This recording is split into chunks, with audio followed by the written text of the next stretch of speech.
Bonjour aux observatrices et observateurs de comètes, une nouvelle vidéo à propos de la comète Léonard sur les techniques de prise de vue photographique. Avant cela, une petite revue souvenir des différentes images réalisées depuis le début de l'apparition.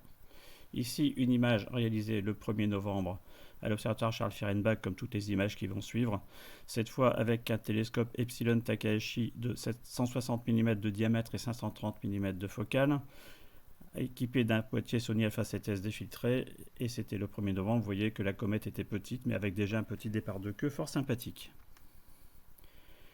Quelques jours plus tard, le 6 novembre, mais cette fois au C14, un gros plan sur cette comète encore petite, mais qui nous promet bien des agréments. Le 11 novembre, on voit la chevelure commencer à se sublimer, elle devient bleutée, un petit départ de queue qui se confirme. Nous sommes le 23 novembre au clair de lune, puisque la deuxième partie du mois de novembre a été éclairée par la lune. Et malgré cela, au C14, une belle chevelure bien bleutée, un beau départ de queue de poussière jaunâtre. Tout ceci grâce à l'utilisation d'un filtre IDAS LPS qui permet de rejeter une bonne partie de la pollution lumineuse naturelle. La petite dernière réalisée le 27 novembre à l'Epsilon sans aucun filtre. Et encore avec la Lune qui était présente quasiment au dernier quartier, pas très loin en apparence de la comète, et on voit que la queue prend de l'importance, puisque là nous changeons d'échelle, nous ne sommes plus à 3910 mm de focale, mais à nouveau à 530 mm, et la queue atteint environ 1 degré de longueur. Extrait de l'excellent site cométaire de Gédéon van Buitenen, qui est un site de référence, qui en fait est un résumé des observations colligées à l'International Comet Quarterly, montrant que la comète suit parfaitement la courbe prédite. Mais il est encore trop tôt pour savoir si elle va culminer autour de la pointe rouge à environ entre 3,5 et 4 de magnitude, ou si elle va monter plus haut, autour de la magnitude 1.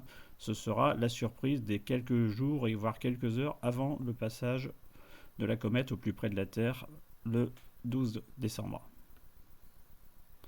Petit rappel sur la visibilité, vous voyez que nous sommes privilégiés dans l'hémisphère nord puisque la comète sera entièrement visible en décembre dans un ciel sans lune. Ce ne sera pas le cas après son passage au périhélie où elle va en gros disparaître de notre horizon mais pourra apparaître dans l'hémisphère austral, mais dans la zone bleutée, c'est-à-dire là où la lune sera de plus en plus gênante. Cela dit, nous assistons à l'arrivée de la comète et les comètes dégazent en général lors du passage au périhélie de façon importante et donc la magnitude prévisionnelle peut augmenter, peut-être plus après le passage au périhélie qu'avant. Alors le but de cette vidéo, c'est de s'intéresser à cette courbe qui montre le déplacement apparent horaire de la comète en secondes de degrés par heure selon la date. Et vous voyez qu'entre le 1er et le 19 décembre, il va y avoir de grosses variations. La comète va passer au plus près de la Terre à 35 millions de kilomètres le 12 décembre. Vous voyez que évidemment, c'est ça qui va accélérer son mouvement apparent, qui sera alors d'environ 1500 secondes de degrés par heure. Ce qui est quand même important, puisque 1500 secondes de degrés par heure, c'est à peu près, à peu de choses près, le diamètre apparent de la pleine Lune. Cela dit, à ce moment-là, il sera impossible de faire des longues pauses puisque la comète sera dans l'aurore. Mais ce qui est surtout intéressant, c'est de savoir que faire sur la branche montante de la courbe qui de jour en jour va accélérer le mouvement apparent et encore dans un ciel où la nuit sera suffisamment noire pour procéder à des pauses longues. Donc ici, à partir de la courbe précédente, en connaissant la taille des photosites des différents capteurs et donc déplacement horaire sur le photosite, il est possible de déterminer les temps de pause limites.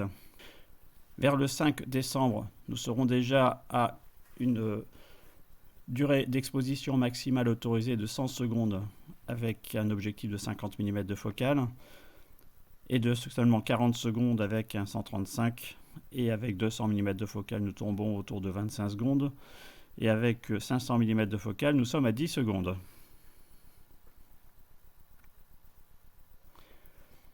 Avec des photosites de 4,78 micromètres, évidemment plus le photosite augmente en dimension, plus la marge de tolérance est importante.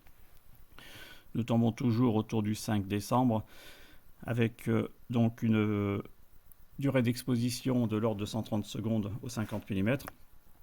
de l'ordre de 50 secondes avec le 135, de l'ordre de 32-33 secondes avec le 200, et environ un petit 15 secondes avec le 500 mm de focale. Avec des photosites de 5,86 micromètres, reprenons toujours la même date. Avec le 50 mm, on est à 160 secondes à peu près. Avec le 135, on est à 60 secondes. Avec le 200, on est à 40 secondes. Avec le 500 mm de focale, on est environ à 16-17 secondes. Alors, petite précision, c'est pour éviter le déplacement de la comète sur le fond du ciel, le bouger de la comète sur le fond du ciel, mais pas du tout, ce ne sont pas du tout les temps de pause limite quand on photographie sur pied fixe et en l'absence d'équatoriale pour éviter le bouger sur les étoiles. Ça, c'est complètement différent.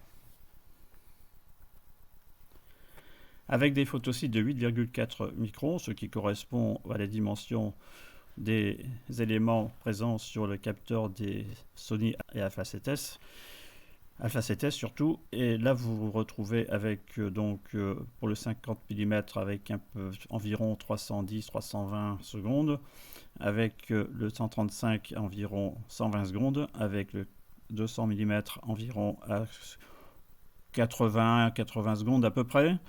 Avec le 500 mm, on se trouve à un petit peu plus de 30 secondes. Et si on zoome sur la zone de 0 à 30 secondes de temps d'exposition, puisque l'Alpha 7S fonctionne essentiellement dans cette plage de temps de pause, on obtient un zoom sur la courbe précédente. Et là, on peut explorer un petit peu plus les focales un peu plus longues. Et là, vous voyez qu'à 3910 mm de focale, toujours le 5 décembre, on arrive à 3 secondes de pause maximale. Si on a 2000 de focale, c'est-à-dire la focale nominale d'un C8 sans réducteur de focale, on arrive à un petit peu moins de 6 secondes. Et si on a une focale de 1500 mm, on est à peine plus verni puisqu'on ne peut pas dépasser en gros les 8 secondes.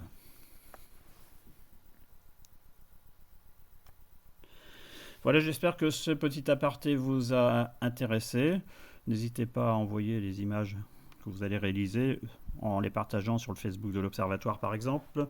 Je vous remercie pour votre attention et vous dis à la prochaine fois.